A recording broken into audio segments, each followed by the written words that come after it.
tuve la oportunidad de conocerlo. Sí, Marisa, va a quedar grabada. Eh, Tuve la oportunidad de conocerlo. Participamos en un chat de algunas personas que estamos en el ámbito financiero y me tocó escuchar una pequeña ponencia acerca de los commodities y la verdad es que pues no me aguanté y le pedí que si nos podía compartir una charla un poco más extensa.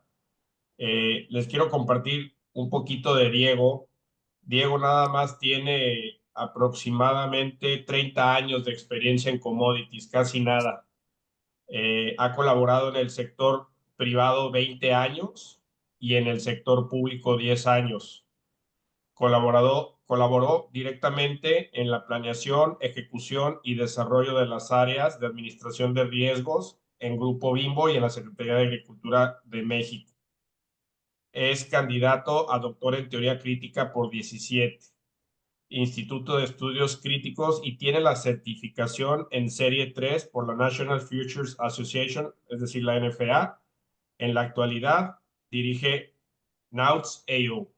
La verdad, Diego, un placer, amigo, que nos regales tiempo y nos compartas un poquito de tu sensibilidad en el tema de los commodities. Dejo micrófonos y pantalla. Creo que ya puedes compartir. Y bienvenido. Muchas gracias, Jesús. A ver, nada, más déjenme apretar. Mm, ¿Ya lo ven todos? Sí, ¿Sí? Sí. Ok. Bueno, encantado de estar con ustedes. Igual me sumo al agradecimiento por la puntualidad. Por favor, siéntanse libres de interrumpir cuando quieran, alguna duda, lo que sea. El chiste es que esto se convierta en un diálogo y tratar de dilucidar un poco qué es esto de los mercados de commodities. Justo terminaba la charla que mencionaba Jesús de hace unas semanas ahí en el Club de Industriales con dos recomendaciones. La primera, quitar del vocabulario de nosotros como analistas, inversionistas o desde el lado que estén en estos terrenos, de eso no va a pasar, ¿no? Y segundo, pensar que la reflexión lógica, el raciocinio es la única o el camino a seguir al abordar los mercados, ¿no? Por supuesto, yo mismo me muerdo la lengua, se me olvida y hoy en la mañana cuando me levanté con las noticias del carro completo en Estados Unidos, más, no quiero ser muy alarmista, pero pues así lo estoy viendo del golpe de estado técnico en México, ¿no? Con la desaparición de los poderes, de los contrapesos, pues me sentí así como este cuadro que me vino a la memoria que pintó Goya y que en realidad son murales que él hizo dentro de su casa, ¿no? Las famosas pinturas negras, y está en especial donde se ve a la persona, al personaje central que está conducido por tres parcas, ¿no? El título del cuadro es Las Parcas, aunque se ha discutido mucho sobre el destino, ¿no?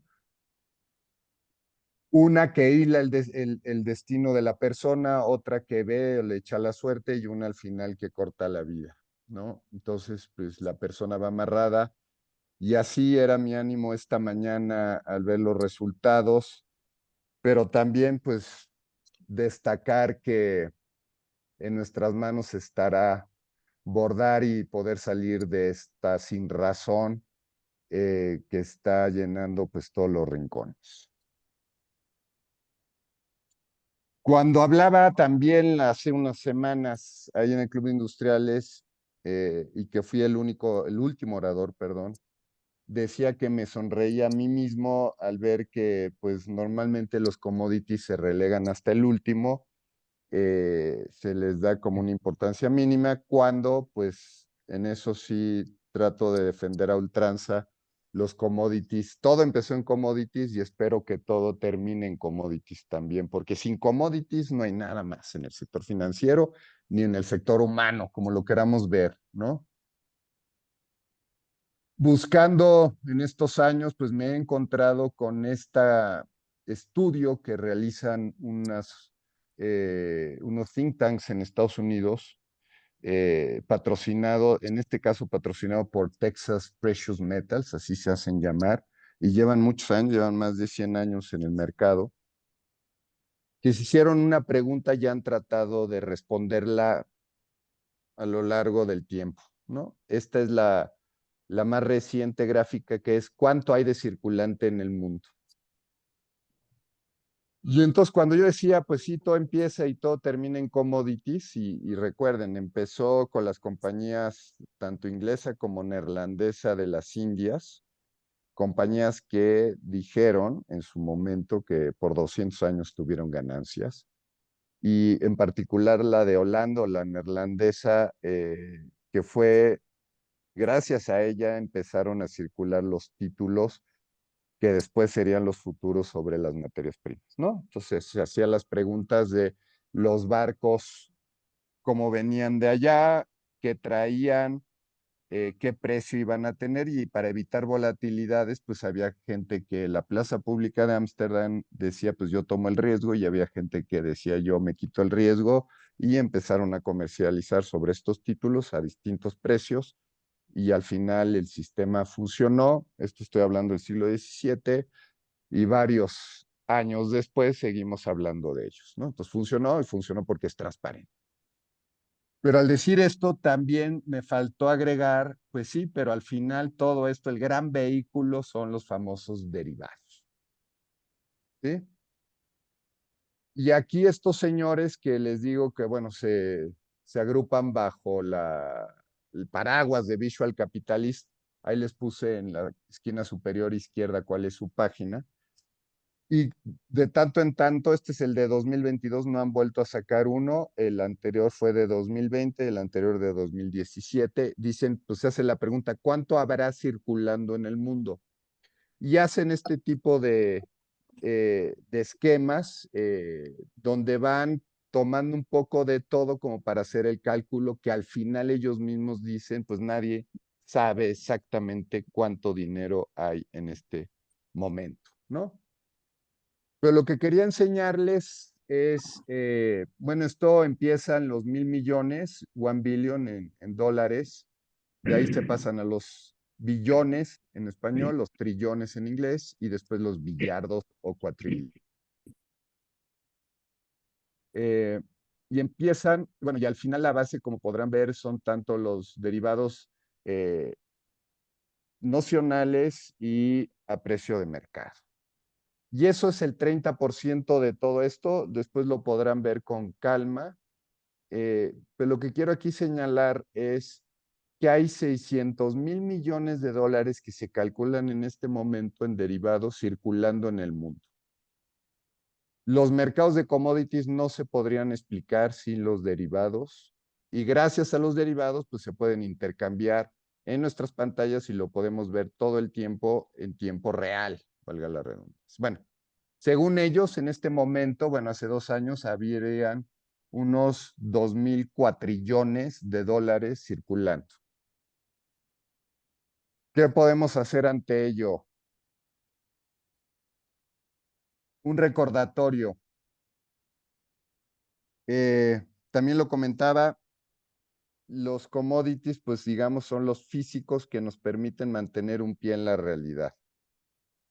Porque es tal el intercambio de cosas que perdemos sustento y perdemos horizonte ante lo que está ocurriendo. Entonces, derivados de los físicos, los futuros, un subyacente de un futuro, pues es un físico, o sea, en un futuro sí podemos cambiar por un físico. De los futuros, las opciones nos dan físicos, no nos dan futuros. Y los over the counters no nos dan físicos, nos dan opciones, con lo que se arman, y nos dan futuros en algunos casos para poder llegar al final a los físicos, ¿no?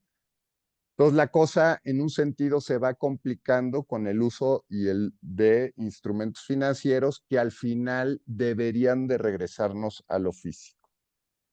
En esta tabla no van a ver un commodity como tal, que es el oro, y van a ver otro que es otro conjunto que sería el Global Real Estate. Ahí ellos meten lo agrícola.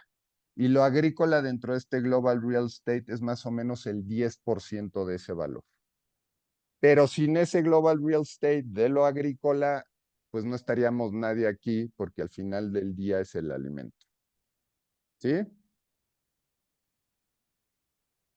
¿Cómo está el mercado internacional? En este momento, más o menos, tenemos 5, 6, hay quien dice que son 7 grupos que controlan desde el gen de la semilla hasta la puesta en puerta del producto. ¿Sí? Pues luego, entonces, es muy importante darle siguiente. Grupos que ustedes conocen: DuPont Dow, Bayer Monsanto, que bueno, ya es conocido a nivel mundial como Bayer, BASF, Syngenta y ChemChina, que a la vez tienen ligas con John Deere, principalmente, que es el monstruo este de la maquinaria mundial de la producción, y que todos estos, bueno, más o menos, es un cálculo que hubo pre-pandemia, pero más o menos andamos igual, es un negocio de 400,000 millones de dólares anuales. Estos tienen lazos con los grandes grupos industriales, comercializadores, que prácticamente todo pasa por ellos, que son los ABCDs, se les llama. ADM, Bunge, Cargill, Dreyfus, y yo agregaría un quinto, que sería Glencore de Suiza. Entonces, entre estos grupos, más o menos manejan al año 1,000 millones o bueno, déjenme acordarme, un trillón, $1 trillion, un billón en español. Todo pasa por ellos. En algún lado de la cadena pasamos por ahí y no lo sabemos, ¿sí? Yo retaba el otro día a un amigo, cliente, a que tratara de comprar una semilla en Sinaloa y la misma en Jalisco al mismo precio. Es imposible. Si uno cruza una frontera, un límite, va a ser otro precio, y si descubren que uno está comprando semilla en un estado no autorizado, puede tener graves problemas legales, ¿sí? Entonces, ese nivel de exactitud y de control se llega.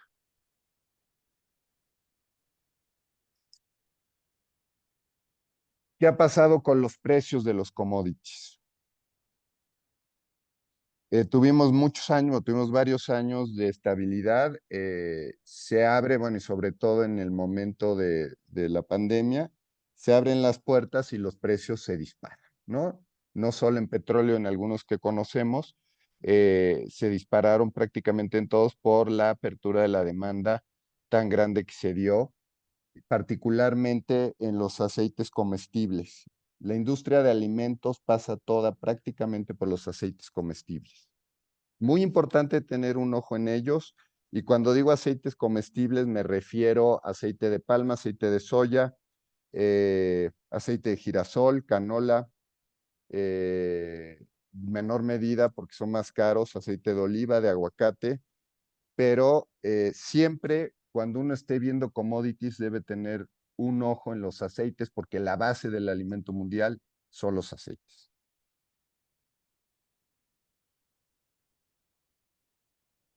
Y este es un indicador que yo también invito, porque al final del día, cuando estábamos encerrados, abríamos la puerta, aparecía el señor del servicio que fuera, nos entregaba lo que necesitábamos, le damos las gracias, y manteníamos en la medida de lo posible nuestra vida, ¿sí? Pero hasta ahí llegaba la cadena de suministro. La cadena de suministro, pues, es el punto más álgido que tenemos que ver en el mercado internacional de los commodities, que se controla por estas empresas. pero al final es lo que permite que toda la maquinaria esté funcionando. Y dentro de ello, pues encontré este indicador que desarrolla el Banco Central en Nueva York, la Fed de Nueva York, que le llama el Global Supply Chain Pressure Index. Yo los invito a que lo sigan. ¿Por qué? Porque va a haber o nota o resalta qué tanto está la presión sobre la cadena de suministro en un momento dado para tomar decisiones nosotros, ¿sí? Como vemos, 2020 pues fue una presión grandísima. 2021 bajó cuando nos estabilizamos dentro de la pandemia y de ahí empezó el problema de aquel barco, ¿se acuerdan? El canal de Suez que bloqueó de lado a lado y fue un problemón porque todos los barcos tuvieron que bajar hacia el sur de África. Pues provocó una presión muy grande en estos, se redujo, empezó el comercio mundial. Rusia decide invadir Ucrania, hay un pequeño pico, pero curiosamente, y no se habla abiertamente al respecto, cuando Putin decide bloquear los puertos ucranianos de salida de su grano, de su trigo, empiezan a haber presiones grandes políticas en África, particularmente en Egipto. Y de una o de otra manera, alguien llamó a Putin y le dijo, pues si tú quieres que esto sea grande y tengas un problemón en realidad serio, deja que el trigo ucraniano salga y así ha sido. Entonces eso quitó presión, aligeró la presión interna al mercado, aligeró la presión política en África y dejó que esto volviera más o menos a aguas normales porque el trigo de Ucrania, pues no solo es importante a la zona europea, sino también ciertas zonas de Asia y las zonas africanas de consumo. Y recuerden, Egipto, pues es el principal consumidor mundial de trigo. ¿Se acuerdan en 2008 cuando hubo el repunte de precios? Durísimo, ahora vamos a ver una gráfica en eso. Pues la primavera, famosa primavera árabe, se terminó y se provocó a raíz de esa presión inflacionaria tan grande que hubo y que provocó que los pueblos estallaran. Decía yo hace unos días que qué pasaría si un día México amaneciera, que evidentemente es un evento extremo, pero qué pasaría si un día amaneciéramos sin tortillas, ¿no? Es una pregunta que no nos hacemos porque lo damos por sentido, o sea, lo damos por hecho. Siempre va a haber una tortilla, va a estar ahí y nos la vamos a comer y se acabó. Pero ¿qué pasaría si esto sucediera? ¿Nos importaría los demás indicadores financieros, etcétera? Pues no. Aquí habría un serio, serio problema social, ¿no? Y también decía que Enrique, nuestro querido Enrique Musi señalaba y recordaba hoy, que pues adivinen dónde es el principal productor de maíz en este país, pues es en Sinaloa, ¿no? Entonces, algo habrá que hacer para asegurar que lo que está ocurriendo en este país no llegue a esos niveles de impacto y después estemos quejándonos o sufriendo las consecuencias. Entonces, incorporen este índice en sus análisis. Es muy importante ver cómo está la cadena de suministro, qué está ocurriendo, dónde hay problemas, qué hacen las grandes navieras y qué hace este grupo, no solo los que controlan el gen, sino al final los que permiten la comercialización de alimentos a nivel mundial. Noticia bomba que no comenté y la pongo hoy. Hace unas semanas el Departamento de Agricultura de Estados Unidos anunció que permitiría por primera vez sembrar trigo genéticamente modificado en su suelo. Es un trigo argentino que en todas las pruebas que se han hecho prácticamente es normal, salvo la gran ventaja de que no necesita tanta agua como los otros. Entonces, pues es factible en sequía sembrar trigo y que éste germine y al final lo podamos convertir en pan. Esto es una noticia bomba porque el trigo se había salvado, entre comillas, de entrar al comercio mundial como GMO. que no es el caso del maíz, el maíz amarillo. Prácticamente todo es OMG, bueno, organismo genéticamente modificado, o la soya, que también prácticamente toda ya podríamos decir es GMO, ¿sí? Esta es una noticia bomba que no se sabía, no se advirtió, no se anunció, pero ahí está. Dos, mucha discusión en torno de si esto es un repunte que durará en el tiempo o es de corta vida. eh, y en los blogs empezó a discutirse esta relación entre los precios de los commodities y los precios de las acciones. Entonces, normalmente se mueven como inversamente. Cuando sube la acción, bajan los commodities y viceversa. Y sí podemos considerar que estamos entrando a un nuevo ciclo o un superciclo de alzas en precios. Eh, y aquí analizan, estas personas que son también del visual capitalista, eh, analizan los precios en los grandes ciclos en los últimos tiempos, que prácticamente parten de principios del siglo XX hasta principios de este siglo, y notan estos grandes 4 ciclos. Aquí es el Banco de Canadá. Y dicen, en términos generales son ciclos que más o menos duran 30 años, el último fue menor, fue de 20.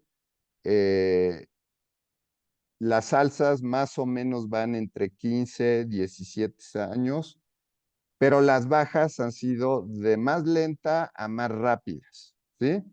Entonces, de 28 años que duró la del principio del siglo XX, pasamos a 4 años, la última que terminó en el 2016.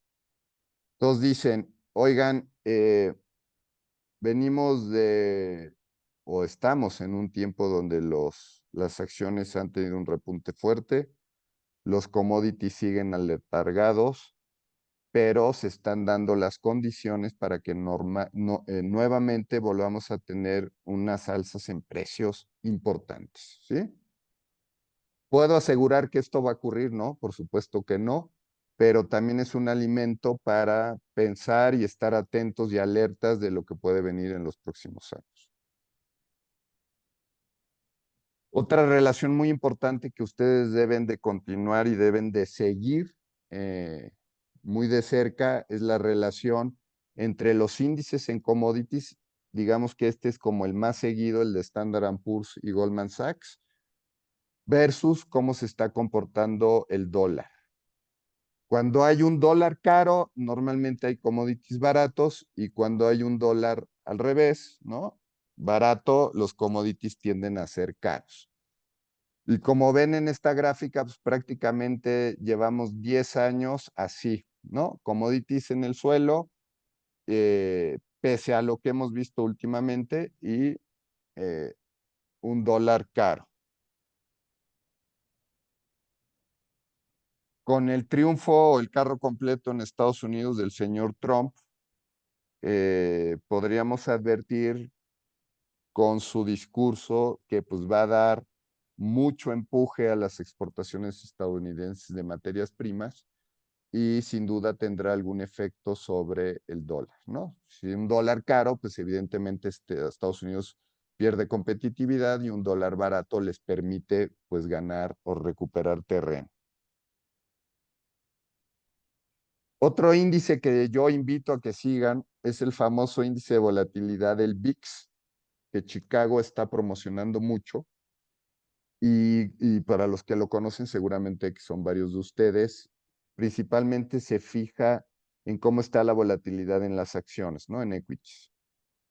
Sin embargo, pues se vive por lo que señalaba ahorita, es claro que tenemos que tener un ojo en él, porque eso nos permite dilucidar cómo está en ese momento la volatilidad y cómo podemos esperarla por los siguientes 30 días, ¿sí? Hoy cerró negativa en las acciones, luego entonces si la lógica es tal como lo estamos viendo acá, podemos esperar un incremento en volatilidad en commodities. ¿Voy bien? ¿Me detengo? ¿Alguna pregunta? Todo muy bien, Diego, Ok. muchas gracias. Muy bien, Diego, gracias. Eh, Buscando a raíz de la plática que tuve con Jesús, me encontré con esto que es, la llaman la tabla periódica de los ingresos o de los returns por commodities. Desgraciadamente está hasta 2022. También los invito a que lo vean con calma, pero verán todo el impacto que están teniendo tanto las tierras raras, que ahora voy por ahí, como los demás. Y curiosamente, los únicos commodities que mantienen pues, son trigo y maíz y petróleo y oro como alimentos. Bueno, el petróleo no es alimento, pero como alimentos, trigo, maíz principalmente. Claro, esto nos da mucho alimento, bueno, mucho material para analizar, como para ver cómo se han comportado, ver el año, qué pasó ese año. 2020, por ejemplo, el petróleo se fue 20% abajo y ahí ocurrió algo muy interesante. Me voy a ir para atrás, para adelante. Es que esto se había advertido en los libros, pero no había sucedido que una materia prima llegara a territorio negativo. Cuando ustedes estudian el Series 3 y se preparan para recibir la licencia, siempre advierten, y si ustedes llegan a abrir una cuenta en futuros y una cuenta en futuros en materias primas, va a haber las letras pequeñitas que le van a decir a uno, invertir en commodities no es para todo el mundo, ¿no? Hay que tener experiencia y hay que advertir los riesgos asociados. Y dos, las pérdidas pueden ser, y ponen entre comillas, infinitas, ¿no? ¿Y por qué infinitas? Porque si usted compra una acción, lo más que puede perder es el valor de la acción, ¿no? Hasta cero. Pero en commodities no. Y aquí ocurrió en 2020, esto fue solo un día, cuando un futuro llegó al fin en abril, que se fue a -40. Imagínense, o sea, la gente que tenía ese futuro pagaba $40 porque se lo quitaran. Al día siguiente entró el otro futuro y nos regresamos a $20, que era lo que costaba el petróleo en ese momento. Después ya no, se disparó y ya llegó a más de 100, bueno, casi 100, y ahí viene bajando otra vez, estamos sobre 70. Estamos más o menos en el mismo nivel que aquí lo marca la gráfica. ¿Sí? Entonces, se advertía que podía pasar, no había pasado y pasó. Y ahí vuelvo a Diego, recordar, perdona sí, que te interrumpa. ¿Cuál, sí, con base en el escenario geopolítico, con base en lo que está pasando en este momento en Estados Unidos, los conflictos armados en Israel, Irán, ujú, ujú, ujú. Palestina y demás, ¿cuál crees tú que sea el futuro cercano para el petróleo? Mira, lo comenté y recuerdo también hace 10 años más o menos, sí, exactamente, cuando el petróleo estaba sobre 100, hubo una conferencia en Miami en la cual tuve la oportunidad de asistir de uno de estos bancos muy grandes y invitaron a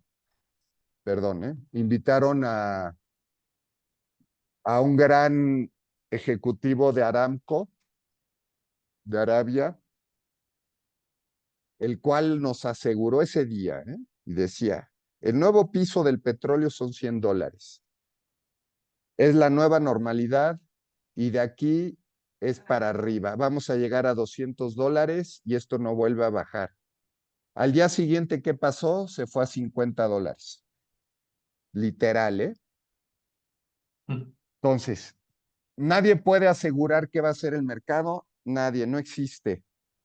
Eh, ¿Qué te puedo yo decir? Yo veo un petróleo y lo digo mordiéndome la lengua, porque lo que mejor te podría decir es no lo sé y debemos de usar más ese término, no lo sé, no lo sé, pero yo creo que vamos a seguir en estos niveles y el petróleo va a tender a bajar. Porque hace más de un mes la Agencia Internacional del Petróleo dijo: señores, nos estamos volviendo a llenar de petróleo, las reservas están muy altas, pese a los conflictos que estamos viendo. Dos, Israel ya anunció, lo dijo hace unos días, que no va a bombardear ni tanto las instalaciones nucleares de Irán, ni tampoco sus zonas petrolíferas o productoras de petróleo. Entonces hay una reserva que dicen los próximos 5 años se ven muy negativos. No creemos que vuelva a ocurrir este escenario acá, pero tomen sus precauciones. Y cuando dicen tomen sus precauciones es cúbranse o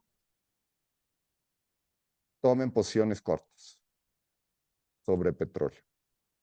Ahora, con el cambio de gobierno que viene en Estados Unidos, el regreso de lo irracional en la Casa Blanca, ¿qué puede ocurrir?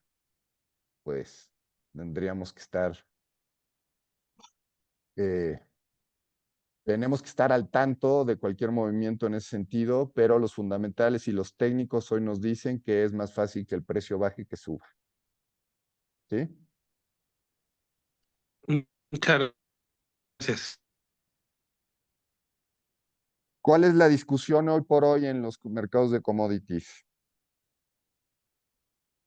Tierras raras o las mal llamadas tierras raras, ¿no? Que nosotros conocemos principalmente el litio, pero son el spodomium, perdón el término, no me lo he aprendido, que es Chicago ya anunció que va a empezar a intercambiar futuros sobre este subproducto del litio. El escandio, el terbio, estoy revisando mis notas, el itrio y entre otros. Ojo, China lleva 50 años produciendo esto, no es algo nuevo. Y sin estos productos, pues no hay revolución tecnológica actual. No hay chips, no hay Nvidia, no hay nada. ¿Sí? Dos, productos básicos para la producción industrial actual: la arena, la sal, el hierro, el cobre y el petróleo, que acabamos de ver. Sin estos 5 o 6, no hay revolución tecnológica, no hay Google, no hay Alphabet, no hay señor Besos, no hay nada. Siempre tenemos que tener un ojo que está ocurriendo ahí. Y no solo qué está ocurriendo ahí, sino quién está produciendo esto. Y estos son los 6 principales grupos industriales a nivel mundial que lo hacen.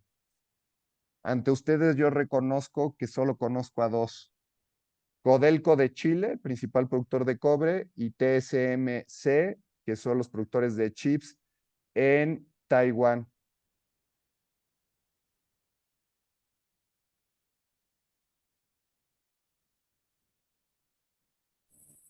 Diego, es que no, ¿te puedo interrumpir un segundito? Sí, adelante, Alberto. Sí, es que no encuentro mi manita para levantar la mano, discúlpame que te interrumpa así. No, venga, venga. Oye, la sal no se cotiza en ningún mercado, sí, ahorita No, estás, buen apunte. o sea, Pero de todo, creo que de toda la sí lista que puedes tenía, estar siguiendo a las empresas, a las principales empresas o grupos productores, ¿no? Aquí claro, tenemos Guerrero Negro, que es del gobierno. Eh, que tenemos un montonal que no ha salido, Te no la están escucho bajo, no comprando. sé si pudiera subir un poco tu volumen, por favor.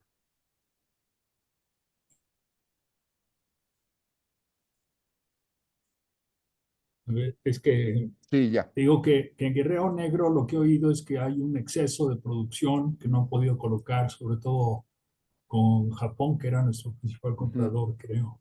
ujú. Ese sería un punto. Y otro es, Sí, pero es un ¿por qué? punto coyuntural, pero a largo plazo Guerrero Negro seguirá siendo un negociazo, ¿eh? Sí, sí, eso. Bueno, pues creo que somos de los principales productores de sal, ¿no? Del De mundo. sal del mundo. Bueno, junto con Bolivia, Perú, Chile, en esta zona norte donde no sé si han tenido la oportunidad de volar a Buenos Aires, que uno pasa por ahí encima y es impresionante. O sea, hacia donde voltee uno hay salinas, ¿no?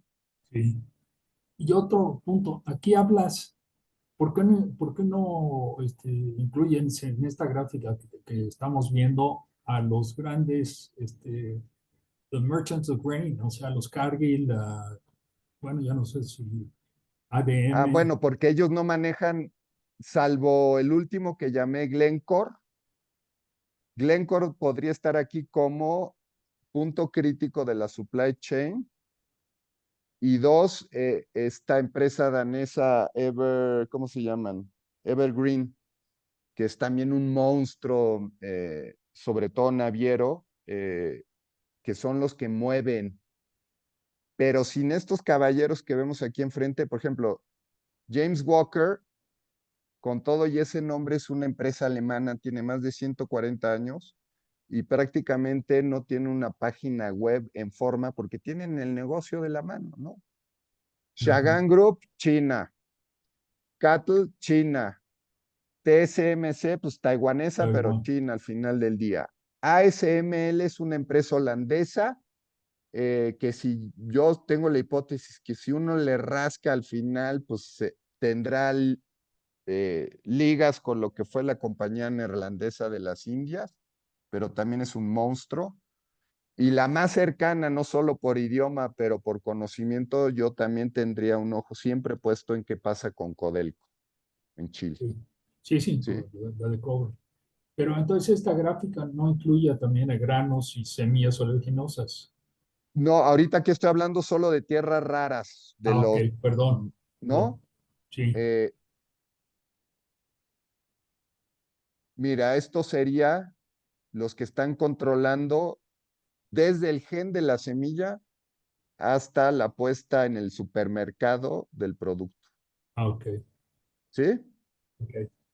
Gracias, gracias y No, perdón la de nada, interrupción. Alberto. Y bueno, por supuesto, y evidentemente, y se lo dije a Jesús, pues yo quedo abierto, al final les paso mi correo, me pueden contactar cuando quieran y podemos discutir, analizar, me pueden decir, no, pues estás loco, lo que sea, pero pues el chiste es que mantengamos el diálogo. Claro, gracias. No, de nada, gracias a ti.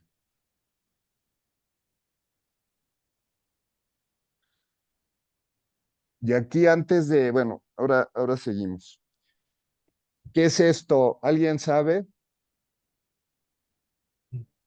No, Pues Héctor miren, Mandala ¿cómo se llama? El Mandelbrot, ¿no? Algo así se llama. esto es un fractal, bien Aldo. Es un fractal y fue lo que descubrió un señor llamado Benoit Mandelbrot en 1967, corriendo en las computadoras de IBM. Yo algún día espero poder escribir un libro sobre IBM y el mercado de commodities, porque lo han revolucionado en distintos momentos de la historia. Y su primer gran revolución fue esto, corriendo futuros de algodón en una de estas computadoras enormes que había, que claro, hoy un celular tiene mucha más memoria y capacidad que lo que tenían esas computadoras, pero el señor corriendo bases de datos sobre los futuros de algodón, le brincó, al analizar los números, le brincó esta figura que era imposible. Y entonces, ¿por qué era imposible? Porque era interdimensional. Y entonces esto vino a revolucionar todo, ¿eh? Rompía con la geometría euclidiana, finales de los 60, ¿eh? O sea, prácticamente casi 60 años que ya en el mundo están corriendo estas figuras. Entonces venía a revolucionar el acercamiento del mundo hacia la geometría y venía a revolucionar prácticamente todo, desde los materiales, la biología, el acercamiento a la óptica, etcétera.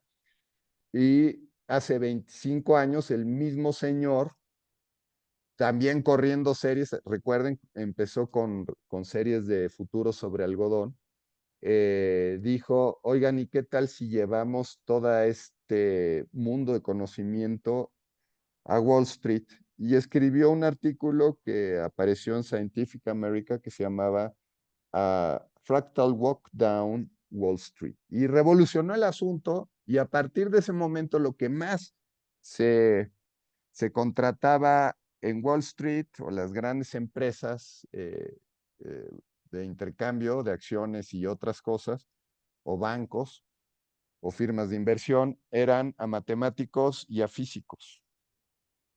¿Por qué? Porque tenían el conocimiento para poder trabajar sobre estas figuras. Ahora bien, IBM acaba de anunciar hace unos meses pues que ya tiene en forma y operando una computadora cuántica, que por lo mismo puede estar, bueno, puede hacer cálculos que en computadoras normales llevarían milenios, ellos los pueden hacer en minutos, ¿no? Entonces imagínense la frontera que se está abriendo en todo sentido en la humanidad y en particular en el manejo de los mercados. Porque aquel que ve lo que los otros no ven, pues lo puede manipular y puede sacar grandes utilidades. Y esa ha sido, digamos, la leitmotiv de los precios y de los grandes inversionistas o especuladores en esto que nos anima a charlar el día de hoy. ¿Sí?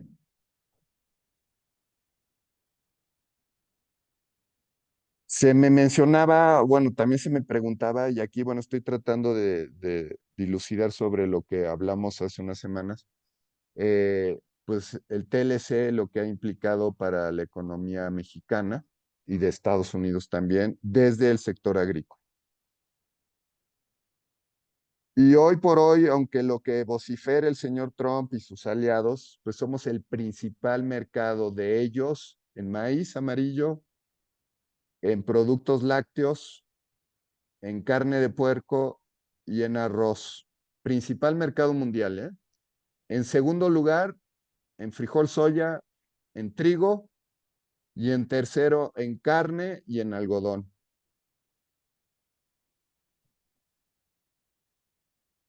Nos querrán matar por esto, nos cerrarán fronteras a esto, lo dudo y mucho. Acuérdense, en aquellos tiempos de la doctrina Monroe también hubo otro presidente que decía, pues Estados Unidos no tiene amigos y no tiene intereses, ¿no? Entonces yo no veo que haya problema en este sentido. Y nosotros de exportación a ellos, pues principalmente frutas, vegetales, alimentos empacados, snacks, cerveza, vino y ganado en pie. No sé si han tenido la oportunidad de ver cuando por la frontera pasan cientos de cabezas de ganado desde nuestro país que se van hacia Estados Unidos a cubrir demanda interna, a cortarlos y muchos de estos nos lo regresan ya como producto terminado y nosotros lo pagamos. ¿Sí? Y entonces hablaba con uno de los ponentes, si ustedes ven el PIB, los productos agrícolas o la producción agrícola en México más o menos, y dependiendo el año, pero anda entre un 3 un 5% si muy bien nos va, pero ese 5% ¿sabe cuánto se traduce en ingresos? Hoy el principal ingreso en nuestro país son las remesas, que gracias a la solidaridad de nuestros paisanos, pues tenemos dólares, que antes era el petróleo, ¿no? Y el petróleo se fue al cuarto, quinto lugar. Y en segundo lugar, ¿saben quiénes están peleando? Turismo y productos agrícolas. Entonces, pregunto al grupo, ¿hay potencial de crecimiento? Claro. ¿Valdría la pena invertir en esto? ¿No? Claro, por supuesto. Solito se responde. O sea, imagínense el enorme potencial que tenemos de crecimiento en este sentido. Si hoy por hoy, con un 5% del PIB, regresamos prácticamente el segundo o el tercero, veámonos conservadores, la tercera fuente de ingresos hoy de dólares de nuestro país es eso. ¿Sí? Y todo esto pasa por derivados y pasa por mercados establecidos.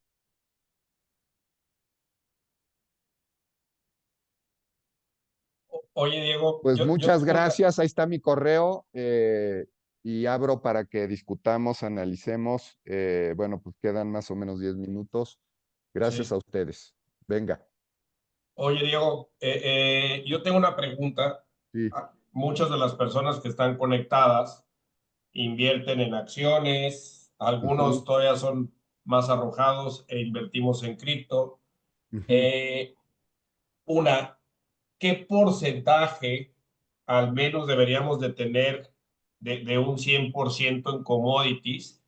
Y de esos commodities, no sé, metales, estas tierras que mencionabas, no sé, cacao, café, que en la plática platicabas que Colombia, que es el Ah, bueno, segundo. ujú. Ajá, Perdón, Jesús, y ahí iba, para cerrar, permítanme.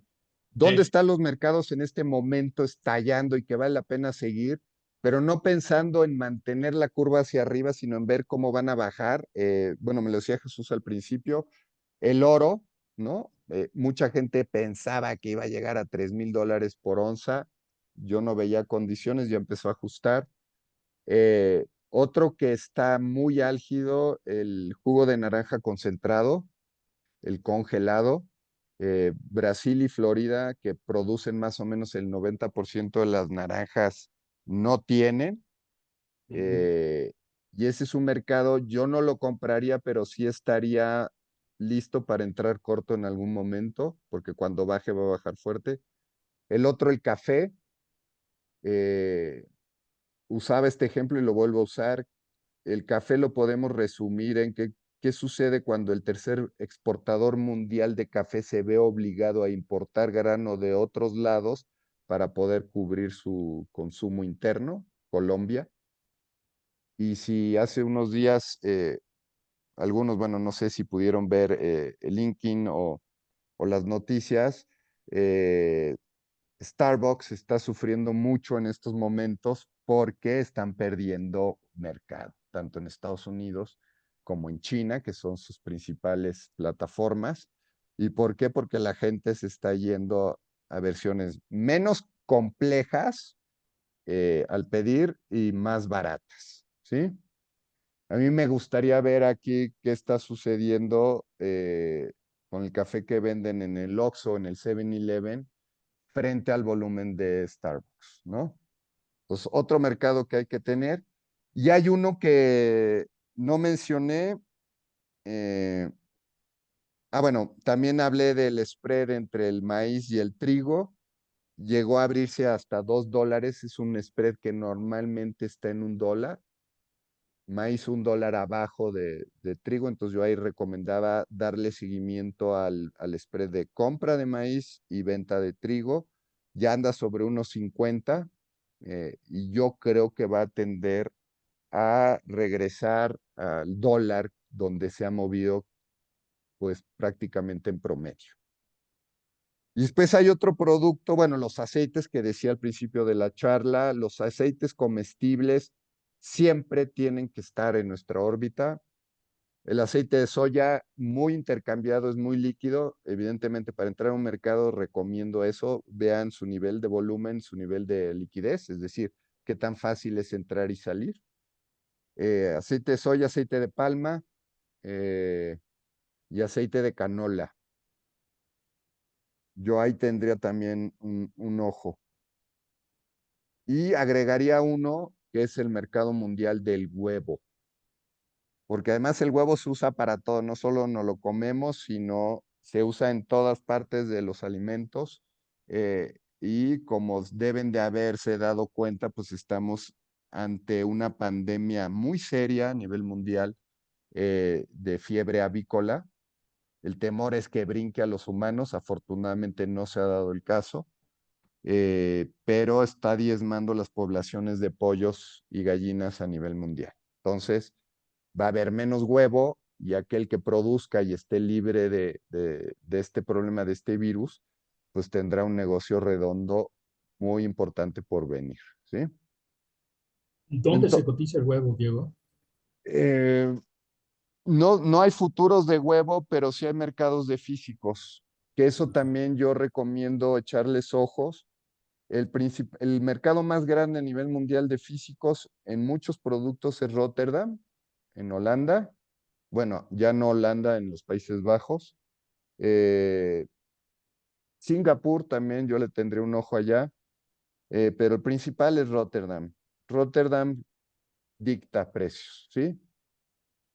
Y aquí en México, pues Estados Unidos y nosotros, ¿no? Y seguramente Estados Unidos, ante lo que está ocurriendo, pues va a subir la importación de huevo mexicano. Entonces yo le pondría un ojo a Bachoco, por ejemplo.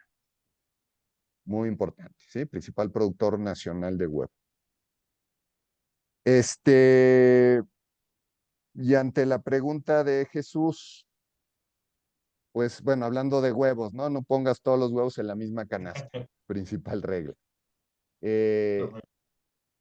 Yo sí haría mucho trading de papel en este momento, empezar a ver sin estar en vivo, pero sí yo por lo menos tendría dentro de mi cartera un 10% en commodities. 10%. Perfecto. Para irle entendiendo, y eso mucho, pero para irle aprendiendo, para que pegue también dentro del portafolio, Sí. eh, y ir tomando confianza y ir diversificando. Y no necesariamente directamente en commodities, sino en grandes productores de commodities. Recuerden, bueno, aquí anunciamos, la administración anunció, la administración pasada, entre comillas, anunció esto del litio, que ya lo nacionalizaba, lo cual pues fue un pleonasmo, porque en realidad el litio era nacional, ¿no? De acuerdo a la Constitución. Pero tenemos un grave problema legal en este momento con China, porque les expropiamos su principal zona productora en Sonora, bueno, su principal inversión en Sonora, y no queremos pagarles, ¿no? Entonces tenemos ahí un foco rojo en Sonora y tenemos otro foco rojo en Quintana Roo con Vulcan, con esta piedra caliza que les habíamos dado una concesión de 100 años y resulta que ahora sí en esa zona somos muy protectores del medio ambiente y entonces se los queremos quitar, ¿no? Con todo y lo que el Tren Maya eh, provocó en ecocidio en general por esa zona. Entonces, chequen las empresas, chequen los commodities, vean si tienen el nivel de liquidez, si es fácil entrar y salir y vayan tomando posiciones. Yo a estos que les recomendé no son tanto de entrar comprando, sino de entrar vendiendo, porque cuando ajusten va a ser fuerte y va a ser rápido, ¿sí? Diego, Ya una pasó, última. por ejemplo, Cocoa ya pasó, Cocoa estaba que ardía el año pasado. No había cocoa en el mundo por las malas, bueno, sequías, inundaciones, plagas, etcétera. Pero ¿qué sucedió? Que eso también hay que tener en alerta.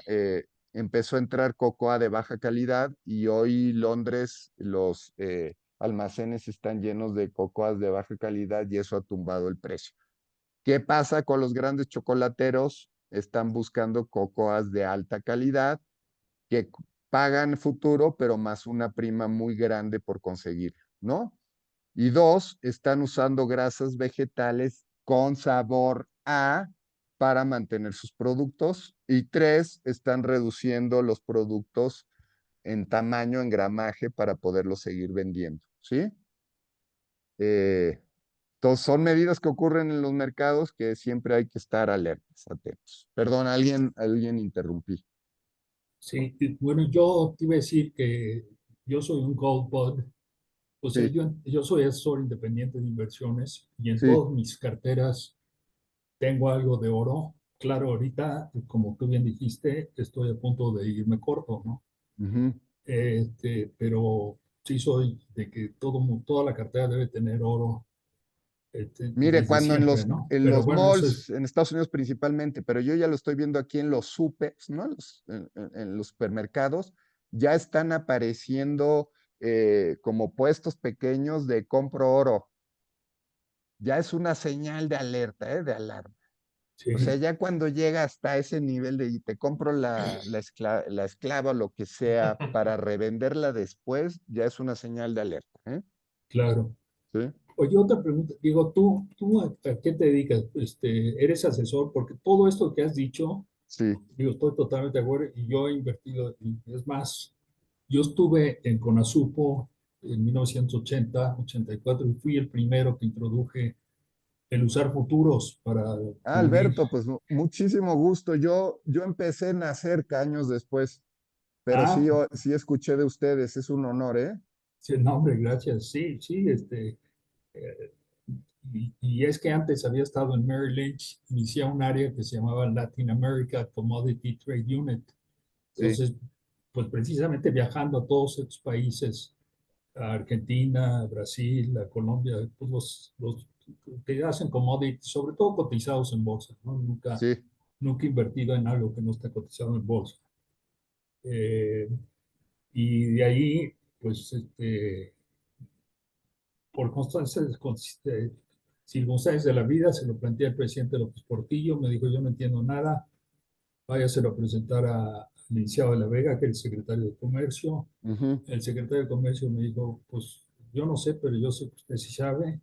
Hizo una junta de consejo de Conasupo. En aquel entonces Conasupo era, el consejo eran puros secretarios. El ujú. secretario de Programación y Presupuesto era Miguel de la Madrid.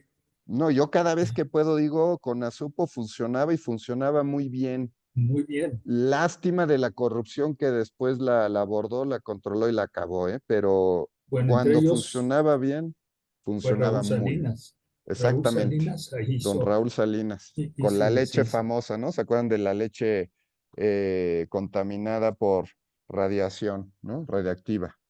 pues un día platicaremos, pero tú eres Sí, asesor, o sea, porque invertir en, digo, yo conozco muy bien el mecanismo de futuro, es más, estuve en el piso de remates del Chicago Board of Trade, sí, este, pero pues esto es una especialización, o sea, decir, oye, sí. invierte en cacao o invierte en café, Ujú, ujú. este, por lo que tú dijiste, o sea, puedes perder infinito, o sea, como son operaciones apalancadas, tú metes 100, pero puedes perder 5,000 X, ¿no? Dependiendo de qué Correcto. encuentres.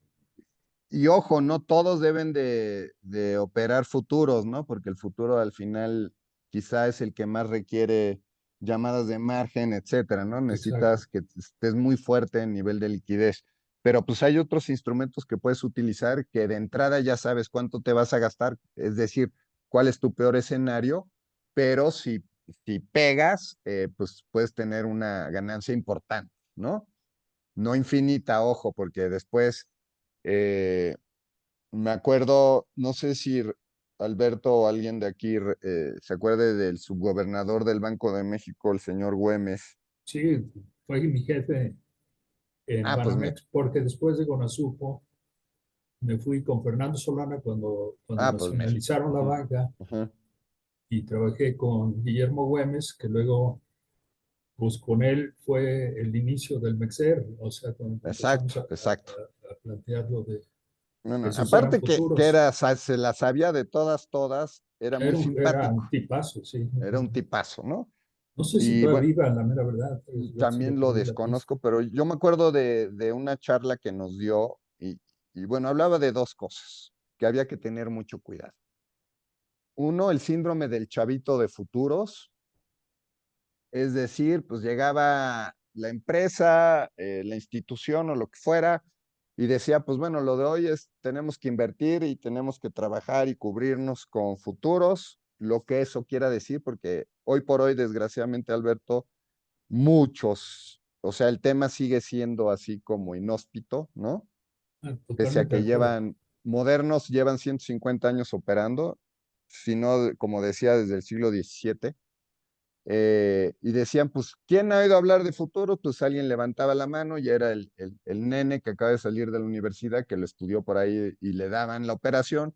Y al final muchas de las historias de terror se escribieron así porque pues el niñito le daban permiso de operar cosas que no entendían, que no sabían los riesgos que se estaban metiendo y que al final pues les traía historias espantosas, ¿no? Y la Pero toda, segunda decía el famoso espérame tantito.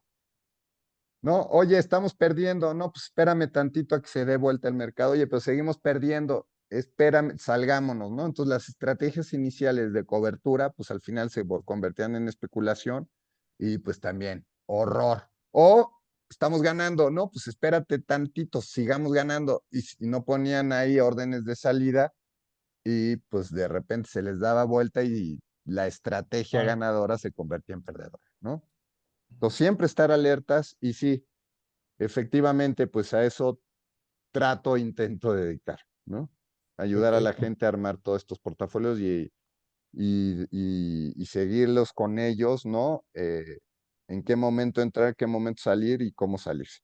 Vamos a Y después, todas. sobre todo a los que cubren riesgo, yo les digo, oye, si tu instrumento de cobertura no te deja dormir, no es un instrumento de cobertura. El Así instrumento de es. cobertura es para quitarte el riesgo y que te vayas a dormir, protejas tu bottom line y ya, ¿no? Si ya estás especulando, pues que sea de la mejor manera y con todas las salvaguardas posibles detrás. ¿Sí? No, un futuro es un seguro de precios. Lo único que estás es fijando tu precio.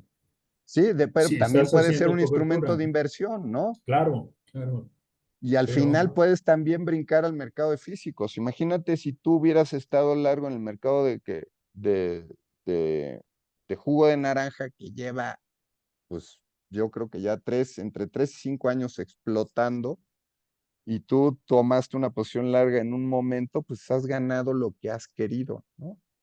claro, Ahora, ¿hasta dónde y cómo? ¿No? En fin, claro, también pues es muy fácil ser torero desde la barrera. eh, es muy fácil ser el sabio de la gráfica de pues yo compro aquí abajo y sí, vendo aquí arriba y ya está, y todos felices, ¿no? Ah, pues sí, sí, el paper trading es el muy paper fácil. trading es muy lindo, ¿no? Sí. Hoy, Diego, pues te felicito, pero sí, hoy fíjate que yo sigo viendo que hablar de futuros es hablar en chino. Y yo te estoy diciendo que yo estuve en Conazupo en 1980, o sea, hace 40 años. Pues mira, Pero hoy, bueno, afortunadamente sí sé que, por ejemplo, ya Bimbo usa coberturas, Maseca usa coberturas, Peñoles usa no, coberturas, prácticamente ya todos los todos los grandotes tienen un área de de futuros, coberturas de grandes futuros y afortunadamente lo manejan muy bien. Bueno, algunos, otros han tenido historias de terror, ¿no? Como los que conocemos, ¿no? sí, Por ejemplo, Cemex o Vitro, eh, que perdieron esto, perdieron el objetivo que era entrar al mercado para asegurar un precio y no para especular sobre él. Pero también hay las otras historias, las grandes casas comerciales o de inversión que han hecho millonadas por buenas estrategias de inversión y que se han podido adelantar o tomar las curvas cuando están empezando tanto para arriba como para abajo y sacar pues grandes utilidades, ¿no? correcto. Pues yo digo, para complementar, hay un buen libro a lo mejor ya es obsoleto, debe ser revisado, que se llamaba The Merchants of Grain, de Ujú, los mercaderes de granos, que eran ujú, los que estaban entonces. ujú. Entonces también estaban los vendían a Konosupo, los japoneses, Mitsubishi, Marubeni, a pesar de no ser productores, pues son traders, ¿no? Son Entonces, traders, pero ya, mira, el no, control esos es ya de no, estos que dije es ADM, exacto. Bunge, Cargill y Ágil, Dreyfus. sí Y es, Glencore, que es el que yo agrego, ¿no? Los suizos de Glencore, que principalmente Glencore se va sobre minerales como tal, pero andan donde ellos ven una oportunidad de utilidad, se meten, ¿sí? perfecto. Pues ya se convirtió en una plática que tú y yo nos vamos a Bueno, desayunar no un sé día, si Diego, encantado, y Alberto, surge, y ya nos conoceremos, pero ¿hay alguien más sí, que yo quiera te participar? oí pues, el evento del Club de Industriales, Ah, ahí que expusiste también muy bien y que le abriste los ojos a todo el mundo pues de este mercado, ¿no? Que no sé por qué no ha tenido como inversión o como especulación más éxito o el éxito que han tenido las criptomonedas en tan solo 10 años, ¿no? Porque pues esto que sí, estás porque hablando pues pues, lleva cientos de años. Y son volúmenes muy grandes las criptos y además hay utilidades muy rápidas, ¿no? Exacto. Bueno, pero también café o oro o plata Pues pues sí, tienen utilidades muy pero pues rápidas. digamos hoy las criptos están de moda, que también es un Así es. peligro. Y Sí. la accesibilidad para poder comprar una cripto, prácticamente lo que necesitas es respirar y saber leer, ¿no? Exacto. Miren, yo les comparto una anécdota más. Estaba en clase de karate de mi hijo hace pues, prácticamente un mes y se sentó el papá de otro niño a mi lado, empezamos a comentar y él de la nada me soltó, y tampoco sabía a qué me dedico, me soltó, oye, ¿ya estás en criptos? Y yo, perdón. Y un cuate que no tiene nada que ver, ya me decía, hasta me enseñó en qué plataforma a través del celular estaba invirtiendo y diariamente estaba entrando y saliendo y le estaba yendo más o menos, ¿no? También para mí, pues es un semáforo en rojo porque, pues, ¿qué está pasando ahí? ¿Qué sin razón está entrando en esos mercados? Yo entiendo, los grandes especuladores, los grandes inversionistas lo que dicen, oye, entre más caos, más volatilidad, pues más ganancias, ¿no? Pero también, ¿qué nos está diciendo eso? Si, acuérdense de 2008, si el taxista en Miami le habían dado crédito para comprarse 2 casas, pues hay algo raro ahí detrás, ¿no? Que hay que estar atentos y alertas. Correcto. ¿Sí? ¿Cómo estás en el chat? ¿Estás como Diego Lagunilla en el chat de Enrique Yo Musi? creo que sí, ¿eh? Como Diego Para, Lagunilla. para tener tu teléfono y hablarte y ponernos de acuerdo y Ahí reunirnos. estoy encantado. Me da mucho Pero, gusto perdón, te Jesús, felicito. ibas a decir algo. ¿Alguien más, alguna pregunta que tengan para Diego? Creo que, creo que quedaron pasmados, amigo. No. Bueno, espero que para bien y no para mal, ¿eh? Pero bueno, encantado de haber estado, quedo a sus órdenes. Bueno, Jesús, nos vemos el viernes Correcto. y pues nada, muchas gracias por la oportunidad de volver a hablar con ustedes y quedo a sus órdenes. Gracias a Gracias. ti. Que ¿Sale? Que tengan tengan, muy buenas noches. Gracias que se Ya. conectaron.